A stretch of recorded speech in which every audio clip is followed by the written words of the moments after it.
Lucas Thompson, 15 years old, was used to feeling lonely. His parents, Ethan and Claire Thompson, were successful and extremely busy. They ran a string of well-known interior design firms across Seattle, and work never stopped. Even when they got home, family dinners were becoming increasingly rare. Warm conversations gave way to emails, phone calls, and business trips. Lucas understood. He never blamed his parents, but he couldn't deny the growing void in his heart. That morning, the house was unusually bustling. Ethan was dragging his suitcase down the stairs, muttering under his breath as he checked his to-do list. Claire, in her neat business suit, was buttoning her shirt as she fielded calls from her assistant. "Lucas, I left your tutoring schedule on the fridge," Claire said quickly, her fingers scrolling through her phone. "Don't forget to eat well," Ethan added, his voice both hurried and apologetic. Lucas stood by the railing of the stairs, silently watching his parents bustle about. He nodded, a faint smile flickering across his face. "I'll be fine." Even though he was used to his parents being away, each time still brought an indescribable feeling of emptiness. Ethan pulled Lucas closer, speaking in an orderly but hopeful tone. "While we're away, you'll be staying with Margaret. Mom called her. She's been waiting to see you." Lucas frowned slightly. Margaret Whitmore, Claire's mother, was an elegant woman who lived alone in a mansion on the outskirts of Seattle. Although she always behaved properly and was respected by the neighbors, there was something about her that made Lucas feel unapproachable. It wasn't that she was ugly or fierce. On the contrary, she was very gentle, but perhaps it was the over-gentleness, the constant insistence on attention, that made Lucas uncomfortable every time he had to stay there. "Can't I stay home?" Lucas asked softly. Claire shook her head, gently but firmly. "You know I can't. Grandma would love to have you with her. Besides, she's lonely." Lucas knew he had no choice. He simply sighed. "Yes." The car took Lucas to Margaret's house that afternoon.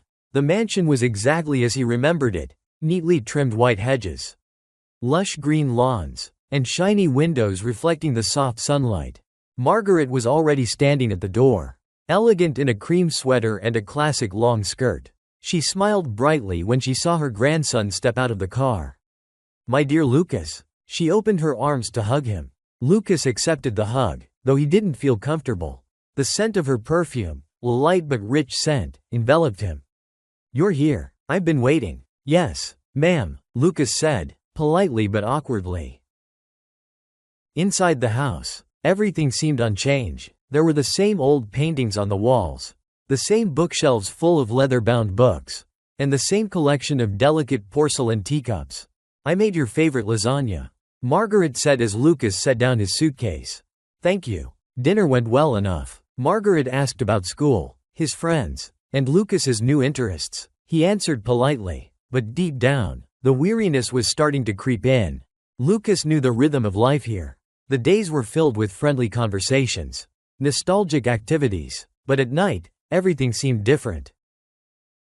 When the clock struck 9 o'clock, Margaret stood up and patted Lucas on the shoulder.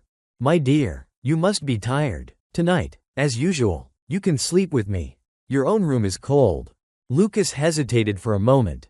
At 15, he was no longer the child he once was. Sharing a bed with his grandmother felt strange, though he couldn't say it out loud. "Grandma, can I sleep in your room?" Margaret frowned slightly, then immediately smiled gently. "Don't make me sad, Lucas. I'm used to having you around." Lucas hesitated for a few seconds, then reluctantly nodded. "Yes, if you want." That night, lying next to her on the large bed covered with pure white sheets, Lucas felt like he was entering a strange space. Margaret turned to him, gently touching his shoulder as a gesture of kindness. But Lucas couldn't relax. The dim light of the nightlight reflected the two of them on the wall. Lucas opened his eyes and looked at the ceiling, silently counting the ticks of the old clock. An unnamed feeling rose in his heart, both awkward and uneasy. And he knew, this was just the beginning. The next morning, Lucas woke up to the soft rays of sunlight filtering through the curtains. He had fallen asleep, but it was not a deep or comfortable sleep. During the night, Lucas tossed and turned several times, waking up from the feeling of being restrained. Margaret, while sleeping, often turned to hug him tightly. Although those hugs were not violent or offensive. For Lucas, at the age of 15, it was enough to make him feel uncomfortable and frustrated. "Did you sleep well?" Margaret's voice rang out from the door as Lucas walked down to the kitchen. She was preparing breakfast of fried eggs and toast. Her face was radiant, her eyes filled with joy. "Sleep is fine," Lucas replied, trying to be polite. The breakfast was a cozy atmosphere. If you ignored the awkward feeling Lucas tried to hide, Margaret kept talking, asking him about school, his friends, and his plans for the summer. "You should spend more time here with me," she said, her eyes shining with hope. "I love having you around." Lucas just smiled gently. On the surface everything seemed normal, even pleasant, but deep down, he began to realize that his grandmother was trying to pull him close. Perhaps too close. The afternoon passed with familiar activities. Margaret suggested they play chess in the living room. It was her favorite game. And Lucas, though he was no longer as interested as he had been as a child, agreed. "You always surprise me with your clever moves." She smiled brightly, her eyes sparkling. Lucas returned the smile, but the awkwardness was becoming more and more evident. He felt as if his every action, every word, was being watched and judged. Even when Lucas got up to get some water, she called out, "Let me get it for you.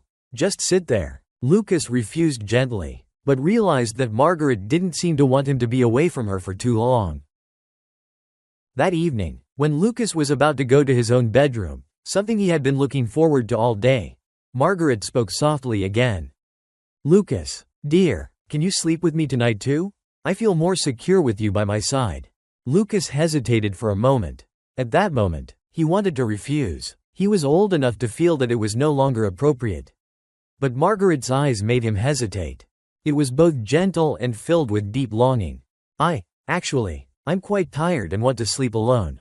Margaret sighed softly, but quickly smiled, trying to look cheerful. "Then just for tonight, okay? I won't bother you." Lucas reluctantly agreed. "Okay." The second night at Margaret's passed the way Lucas feared it would. He lay on the edge of the bed, trying to keep his distance. But then Margaret moved closer, wrapping her arms around him like the night before. Lucas lay still, eyes wide open, staring at the ceiling. In the quiet darkness, the ticking of the clock was clear, as if counting down the seconds until morning. "You know," Margaret whispered, her voice sleepy, "you're everything to me. I have no one else."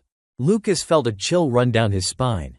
The words, though meant with love, sent shivers down his spine. He didn't know how to respond. Instead, he just lay still, hoping she would fall asleep soon. The next morning, Lucas woke up earlier than she did. He got out of bed gently, trying not to wake Margaret. Standing alone in the kitchen, he had a chance to breathe deeply, to shake off the heavy feeling that had been haunting him all night. Looking out at the quiet garden, Lucas knew one thing for sure, although things hadn't gone too far. The line between care and control was starting to blur, and that was making him more and more uneasy with each passing hour. Lucas thought he would get used to it, that with a few more days, he would be able to accept the rhythm of life in Margaret's house. But after only a few nights, he realized it wasn't as easy as he thought. In the morning, Lucas woke up to the sound of birds chirping and the dim light filtering through the curtains. The first feeling when he opened his eyes was heavy and uncomfortable. Margaret was still sleeping soundly beside him, one hand resting loosely on Lucas's arm. Even though the hand wasn't squeezing tightly, he still felt like he was being held back from leaving. Lucas shifted slightly, trying not to wake her. He needed to get out of bed as soon as possible. In the kitchen, Margaret was back to her usual self, gentle smile, simple dress, regular questions of concern. "Would you like muffins or cereal for breakfast?" she asked, her voice full of affection. "Pie," Lucas replied, trying to be polite. Everything seemed normal again. Margaret told him about the garden, about their old walks, about Lucas's mother when she was a child. The stories seemed harmless, but Lucas gradually realized that they always pointed to the same thing. She wanted Lucas to stay with her, to be her little boy. "You're growing up so fast," she said, her eyes sad. "I wish time could slow down." Lucas just smiled, not knowing how to respond. By the afternoon, the false pleasantries were starting to wear off. Lucas tried to excuse himself to go to his room to read for a while. He needed some privacy, but as soon as he stood up, Margaret spoke up. "Where are you going, Lucas? Stay here with me. It's too quiet without you." Lucas hesitated. "I was just going to read for a bit." "Then why don't you read here? Next to Grandma? Grandma loves to hear you read." He couldn't refuse, not out of fear, but out of awkwardness. Refusing his grandmother, who always seemed so gentle and loving, would be like hurting her. Lucas returned to the sofa, opening the book, but his mind was elsewhere. He realized that Grandma Margaret was slowly taking over every little space in his life here. The third evening passed. As Lucas gingerly reached for his pajamas, Grandma Margaret suggested, or rather insisted, that he sleep with her tonight. "It's cold in the other room. Lucas, I can't sleep without you." Lucas wanted to refuse, really wanted to, but he knew that would lead to sad looks from Grandma. Persistent questions like, "Don't you love me anymore?" He nodded reluctantly. "Yes, if you need me." That night was worse than the last. Lucas tried to keep his distance, but Margaret turned to him. Her hand touched Lucas's shoulder, then slid down to his arm. "You mean everything to me, Lucas," she whispered, her voice melting into the night. Lucas closed his eyes, trying not to react. He felt goosebumps rise on his skin, even though he knew she meant no harm. But what scared him most was not her actions, but the feeling that he could do nothing but lie there and endure. In the darkness, he realized his own helplessness was growing. The next morning, while Margaret was still asleep, Lucas got out of bed earlier than usual. He went to the kitchen, poured a glass of water, and stood silently looking out into the garden. The scene was strangely peaceful, a complete contrast to the turmoil in his heart. Lucas knew one thing: these nights were not normal nights. He couldn't call them dangerous or sinful, but they were clearly no longer within the boundaries of safety. Every touch, every whisper, every time Margaret didn't want him to leave, they were all like invisible strings that were wrapping around him bit by bit. Lucas began to understand, if this continued, he would lose more and more of his sense of being himself. Lucas lost count of how many days he had spent at Margaret's. Mornings passed in false calm. Dinners were filled with familiar questions, and nights spent sleeping together became something Lucas couldn't avoid, even as he longed for his own space. But just when he thought things would stop there, suffocating but bearable, something new happened. It was Thursday afternoon. Lucas had just walked from the living room across the second-floor hallway to get a book. As he passed the master bathroom, he stopped. The bathroom door wasn't closed all the way. It was ajar, just enough to let the pale yellow light from inside peek out. The sound of running water echoed. Inside, Margaret was bathing. Lucas could hear her humming a familiar classical tune. He jumped and turned away, his heart racing. She must have forgotten to close the door, Lucas thought to himself, trying to dispel the awkwardness in his heart. However, it didn't just happen once. The next day, when Lucas passed by the hallway at the same time, the same scene repeated itself. This time, he slowed down, not out of curiosity, but out of overwhelming confusion. The door was still ajar in the same way, and Margaret was still bathing inside, singing softly as she bathed. Lucas frowned. Once could have been an accident, but twice, at the same time, in the same way? Doubt began to creep in. By the third time, Lucas could no longer consider it a coincidence. That day, he had been in the room on his own initiative, but when Margaret usually bathed, he had accidentally gone downstairs. When he returned to his room, he passed by. The door was still the same, ajar, enough for sound and light to leak out. Lucas felt a chill run down his spine. He hurried past, his heart pounding. This time, Margaret seemed to know he had passed. She spoke cheerfully from inside. "Lucas, can you help me get the towel on the shelf?" Lucas paused. I'm a little busy, Grandma," he answered awkwardly and continued walking. He didn't dare turn back.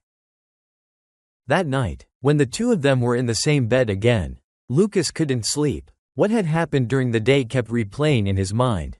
Margaret, as usual, turned around and placed her hand on Lucas's S. She smiled softly, her voice whispering in the darkness. "You always make me feel at ease. I don't know what I'd do without you." Lucas stiffened. Those words, combined with his actions during the day, made him feel scared in a way that was hard to describe. It wasn't a fear of physical harm. It was a fear of losing control of himself and his personal boundaries.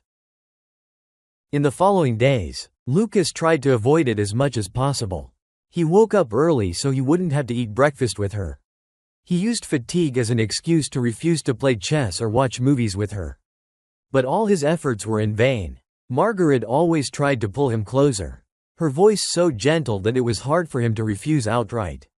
"You don't like me anymore?" she asked one afternoon when Lucas expressed his desire to be alone. "That's not it," Lucas quickly replied, feeling guilty and suffocated. The tipping point came one evening when Lucas decided to lock his bedroom door.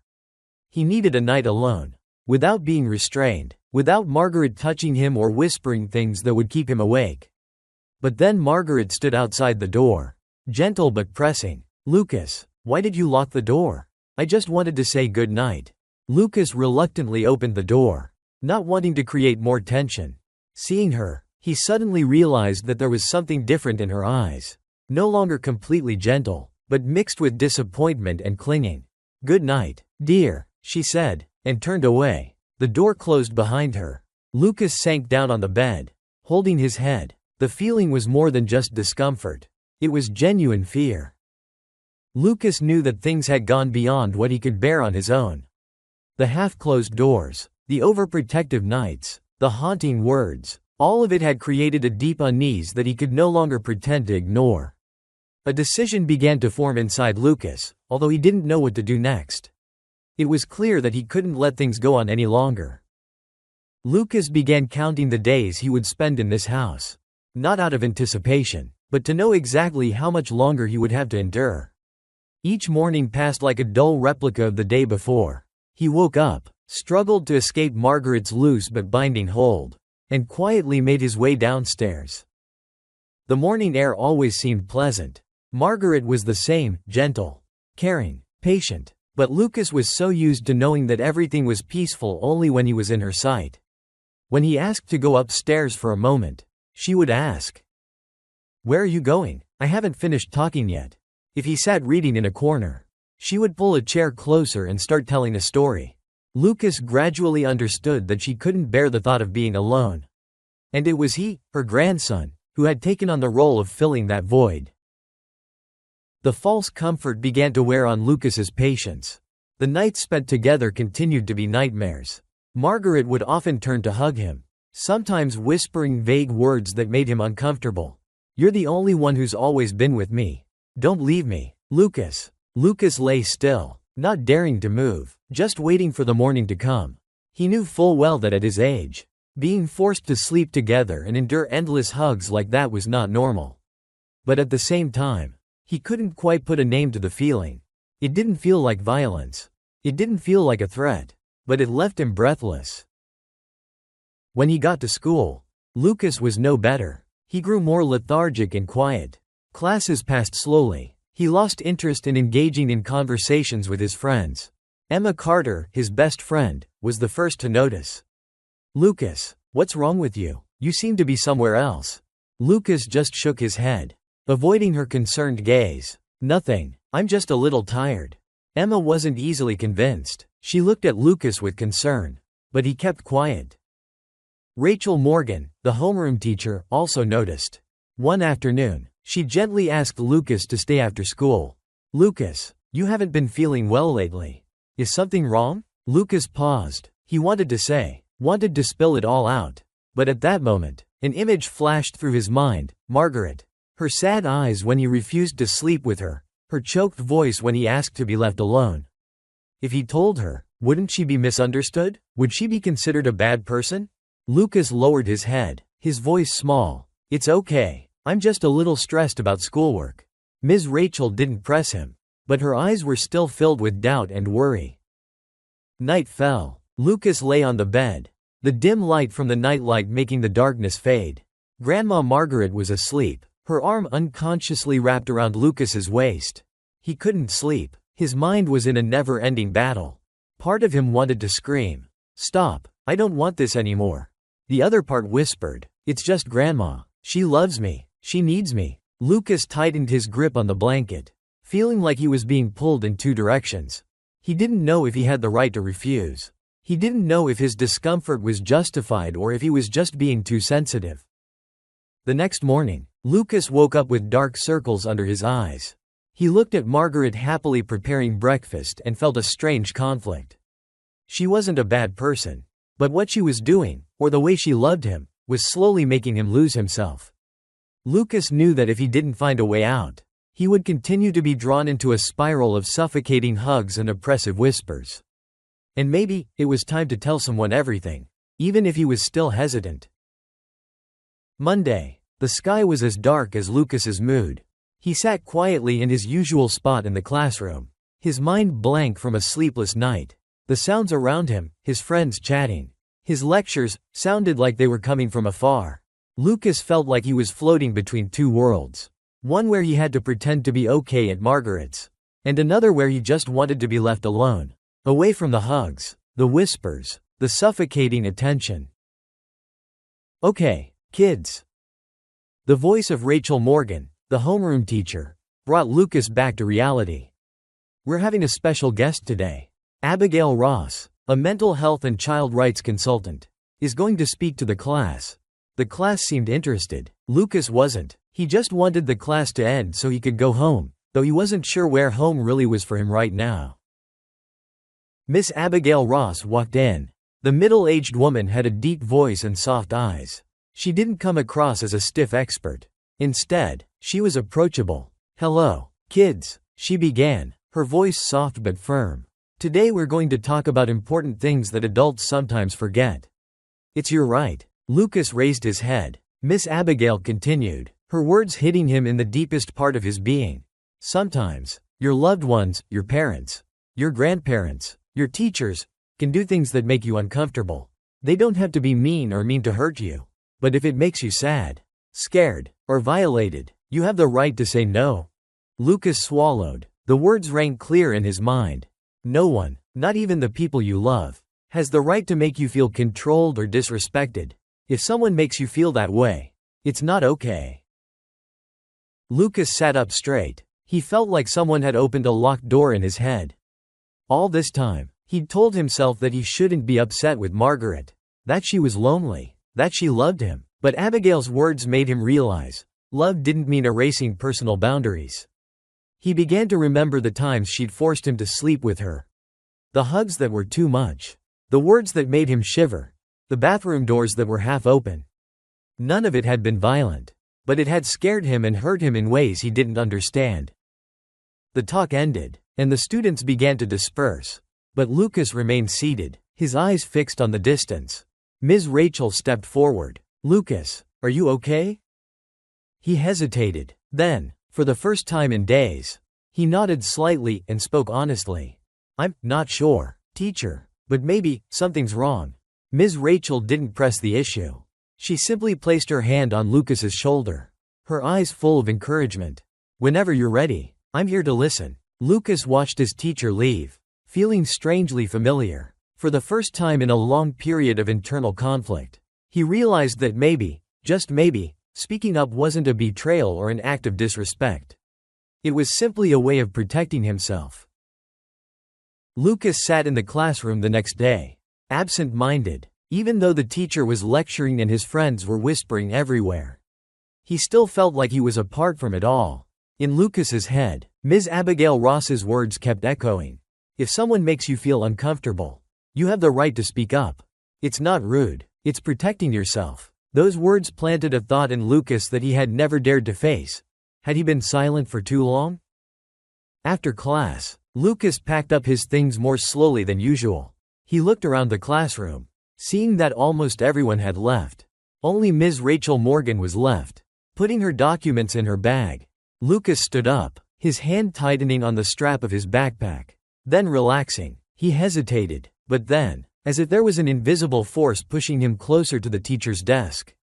"Lucas, do you need something?" Miss Rachel asked, her voice as gentle as ever. Lucas felt his throat dry. He lowered his head, his eyes fixed on his shoes. "Can I talk to you alone for a moment?"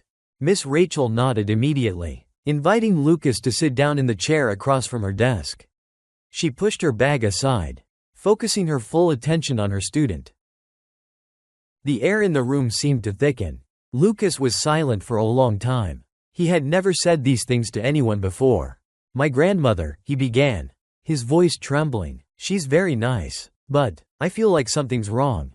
Miss Rachel didn't rush him. She just nodded, encouraging him to continue. Lucas took a deep breath, as if he were about to jump off a cliff. "I'm staying at my grandmother's because my parents are on a business trip. It's fine during the day.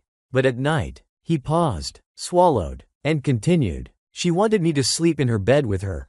I agreed because I didn't want to upset her. But," Lucas looked up, his eyes watering, "I'm uncomfortable. She holds me so tightly. She also says things that make me feel like I'm being held back.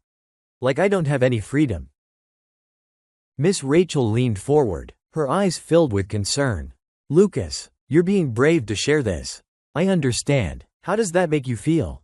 Lucas lowered his head, speaking softly. "I'm scared, but I also feel guilty. She's my family. I don't want to think she's doing anything wrong." "Lucas," Miss Rachel interrupted gently, her voice firm but gentle. "No one, not even a relative, has the right to make you feel violated or uncomfortable. Your feelings are valid. What you're feeling is not wrong at all." Lucas's eyes widened. These words were like a key that opened the door he had tried to lock. Pausing for a moment, Lucas continued to tell more in depth. "Not only that, there were times when I saw Grandma leave the bathroom door ajar while she was taking a shower. I walked by and it was awkward. I felt like Grandma was trying to let me know." Ms. Rachel's face gradually became more serious, but she did not show any judgment. "Have you ever told your parents about this?" Lucas shook his head, his eyes red. "They're very busy. I don't want to worry them. I'm afraid if I tell them, people will think I'm rude to Grandma." Ms. Rachel sighed softly, placing her hands on the table, her voice deep and warm. "Lucas, it's perfectly normal for you to feel uncomfortable and want to keep your distance. No one has the right to make you feel like you have to sacrifice your safety or privacy. Not even your loved ones. You did the right thing by saying this." Lucas clenched his fists. He felt like a huge rock had fallen from his chest.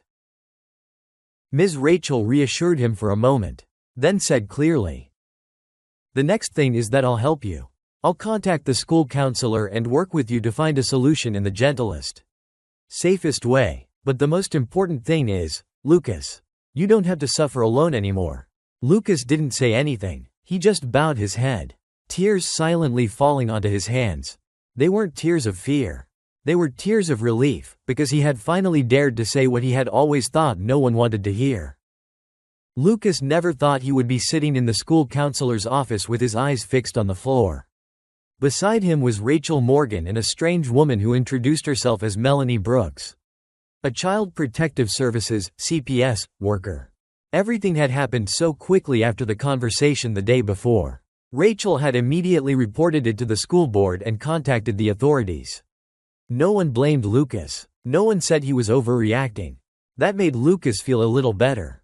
But at the same time, he couldn't help but worry. He had never really thought that the story he had kept to himself for so long would come to light in such a serious way. "Lucas," Melanie said, her voice gentle, "can you tell me everything again? Don't worry, I just want to understand so I can help you." Lucas took a deep breath. And then, with all the courage he had, he began to tell. He talked about the nights he was forced to sleep together. About how Margaret held him so tight he couldn't move. He talked about the whispers that made him shiver. About her overbearing control during the day. How she kept him close, not giving him space. And then, with a pause, Lucas told about the half-open bathroom doors. "I saw her leave the door ajar when she was in the shower. I don't think it was an accident anymore," Lucas confessed, his voice shaking slightly. "It was awkward. I didn't dare look, but it felt like she left it there on purpose." The room was quiet for a few seconds. Miss Melanie nodded slowly, taking notes. There was no sign of judgment on her face, which helped Lucas relax. "You're very brave to tell me all this," Miss Melanie said last. That afternoon, Lucas's parents, Ethan and Claire, were invited to the school. They arrived looking confused and a little annoyed. They both thought this was just a child's story that had been blown out of proportion. "Lucas, what's wrong?" Claire asked as soon as she entered the counseling room. Lucas bowed his head, his heart pounding. He felt extremely nervous about facing his parents at this time. But then, when Ms. Melanie began to explain what Lucas had said, slowly, clearly, the atmosphere in the room changed immediately. Ethan and Claire went from shock to shock. "It can't be. My mother?" Claire stuttered. "Lucas, are you sure? Did you misunderstand?" Ethan asked, his voice trembling. Lucas couldn't look at them at first. But then, with all the resentment and insecurity he had been suppressing for so long, he raised his head. "I'm not saying she was mean or trying to hurt me. But I really feel uncomfortable. I don't know what to do." Claire covered her mouth with her hand, her eyes red. Ethan could only bow his head, unable to say a word. After a long silence, Melanie spoke up, her voice both professional and sympathetic. "We're not saying that Lucas's grandmother was malicious or broke the law. But her actions blurred the necessary personal boundaries between adults and minors. Forcing her to sleep in the same bed, excessive non-consensual contact, and leaving the bathroom door ajar, all of these caused severe psychological damage to Lucas." Even though there was no direct physical harm, Ethan and Claire were silent. Claire wiped away her tears and said softly, I don't know. We were too busy. I thought Mom was just lonely and in love with her grandson." Melanie nodded sympathetically, but added, "Love is one thing, boundary violations are another, and children, especially Lucas's age, need to be protected from behavior that makes them feel uncomfortable, confused, or scared, even from their loved ones." Lucas sat quietly, taking in every word. He wasn't gloating, he wasn't happy, he was just relieved. For the first time, what he'd been feeling for so long was being acknowledged as real by an adult. Not because he was sensitive, not because he was rude or ungrateful, but because he deserved his own space, the right to say no and the right to be heard. The conversation ended with a concrete plan. Lucas would not return to Margaret's house for the time being. His parents would take the time to better understand what their son had been through. At the same time, Margaret, though not criminally charged, will also be recommended to attend counseling on personal boundaries and healthy communication with her children. Before leaving, Claire hugged Lucas tightly. "Son, I'm sorry. I didn't realize sooner. From now on, I promise to listen to you more." Lucas hugged his mother tightly. In that moment, he knew that things wouldn't be easy, but at least he wouldn't have to suffer alone anymore. Lucas's house was strangely quiet when he returned. There was no cold ticking of the clock, no whispers, no eyes watching his every move. It was just Lucas, Ethan, and Claire, three people sitting across from each other in the living room. As quiet as if they had just weathered a storm. "We put you through too much." Claire was the first to break the silence. Her voice was tight as she spoke. Ethan could only nod in agreement, his face full of regret. "Lucas, we're sorry," he said. "We were so caught up in our work that we forgot that you needed protection and respect." Lucas was silent for a long time. He wasn't angry with them, but the feeling of being left behind all this time still hurt. "I just don't know how to say it," Lucas admitted. "I thought if I told people, they would think I was being too sensitive or ungrateful." Claire shook her head, tears rolling down her face. "No, son, your feelings matter. You have a right to feel bad. And we should have recognized that sooner." Over the next few days, things began to change. Ethan and Claire decided to take time off work to be home more. They made time to talk to Lucas, not trite questions about grades or homework, but deep conversations. They listened to Lucas talk about the little things. What kind of books he liked to read, who his best friends were at school, even his fears and worries. "You can always talk about everything, Lucas," Ethan insisted one night at the family dinner table. "Even the hardest things." Lucas gradually opened up. He felt his parents' sincerity, and that helped him begin to heal. At the same time, Lucas was introduced to some teen therapy. The therapist, Naomi, was patient and understanding. In a warm room filled with books and comfortable chairs, Lucas slowly learned to name the emotions he had previously repressed. "You have the right to say no," Naomi said, looking deeply into Lucas's eyes. "No matter who the other person is. No one has the right to make you feel pressured or uncomfortable. It took Lucas a few weeks to truly believe this. But over time, he began to feel relief. The constant anxiety eased. The nightmares gradually disappeared. As for Margaret, things weren't much easier. When she was informed of the family's decision, she initially objected. She thought she was just loving her grandson and had been misunderstood. However, after many discussions with social workers and psychologists, she finally agreed to participate in a special counseling program for older adults on personal boundaries and healthy communication with the younger generation. Lucas was not directly involved in this process. He did not hate her, but he understood that keeping his distance was necessary for both of them. As time passed, Lucas gradually regained his normal rhythm. At school, he was an active student again, participating in club activities, laughing with his friends. Emma Carter, her best friend, was pleased to see that Lucas had opened up more. "You look different," Emma said one afternoon after school. Lucas smiled, his first real smile in months. "Yeah, I feel the same way." He was no longer the quiet, patient boy. Lucas had learned that silence wasn't always the best way to keep the peace. One afternoon late in the summer, Claire approached Lucas as he was reading on the porch. "I have a message from Margaret," she said, hesitantly. "She wants to see you. But she said it's your decision." Lucas was silent for a long time. Finally, he closed his book and looked up. "I think I'm ready to see her. But this time, I want to be clear. I want to have the right distance and boundaries." Claire smiled, her eyes both sad and proud. "That's maturity, Lucas, knowing when to forgive, when to protect yourself." One cool morning in early fall, Lucas stood in front of the mirror, adjusting his collar. It had been weeks since he had last seen Margaret. In that time, things had slowly changed, in ways Lucas had never expected. He no longer woke up in the middle of the night with nightmares or a feeling of suffocation. Therapy sessions, honest conversations with his parents, and time alone had helped Lucas find his balance. And today, for the first time in a long time, he would see Margaret again. Claire drove Lucas to the familiar house on the outskirts of town.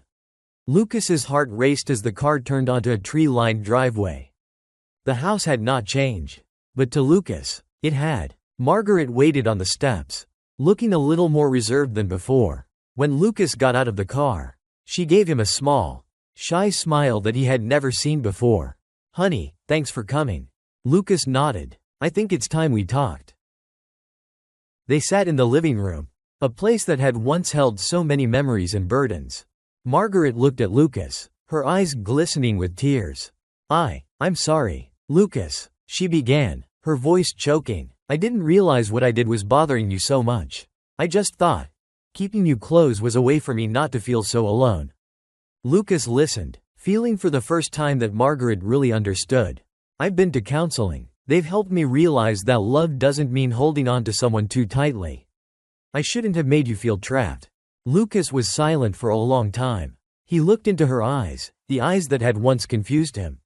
"But now we're sincere. I know you don't mean any harm," he said slowly, "but you need space. You need me to understand that." Margaret nodded, her eyes red. "I understand. I promise to respect your boundaries from now on." The conversation wasn't long, but it was enough to make Lucas feel better. They didn't talk about going back to the old days. No one mentioned sleeping together or half-closed doors. Instead, they were simply two people trying to get to know each other again.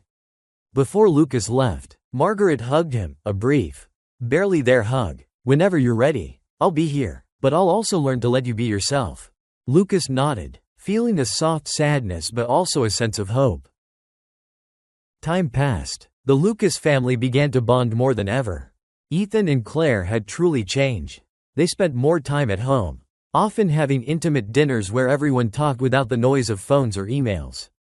They asked Lucas about everything, not just about school, but about his feelings and his own thoughts. Lucas felt seen and respected as a real person. At school, Lucas also gradually opened up. He joined the writing club, spending time talking with Emma Carter and her friends. His smile returned naturally, no longer the forced mask it had been. One day, when Emma asked Lucas about that difficult time, he smiled and replied, Sometimes growing up isn't about getting stronger. It's about knowing when you need help and asking for it. Emma looked at him, then chuckled. That sounds like you, Lucas. Fall turned to winter. Lucas still visited Margaret occasionally, not often, and always with his parents. Their relationship had changed. There were no more excessive commitments or suffocating expectations. Margaret had learned to love from a distance. She told stories, asked questions, but always let Lucas decide the level of intimacy. And Lucas, deep down, forgave her, not because he forgot what had happened, but because he understood that forgiveness was also a way to grow and free himself from old hurts. On New Year's Eve, as Lucas sat with his family watching the fireworks light up the sky, he felt one thing clearly. He was no longer the patient boy who was always afraid of making others sad. He was now a teenager who knew his own worth, who knew how to love but also knew how to protect his own boundaries. And most importantly, he knows he deserves to be heard and respected, even by the person he loves most. Thank you for listening. Lucas understands that every relationship needs healthy boundaries, even with the people you love the most. What about you? What do you think of Lucas's journey? Have you ever been in a situation where you had to choose between keeping quiet to preserve the peace or speaking up to defend yourself? And what do you think is most important in the way we love and respect each other, especially between generations in a family? Share your thoughts. Who knows? Your experiences and perspectives may continue to help others understand more about loving properly. See you in the next story. Team Daily Unexpected Stories.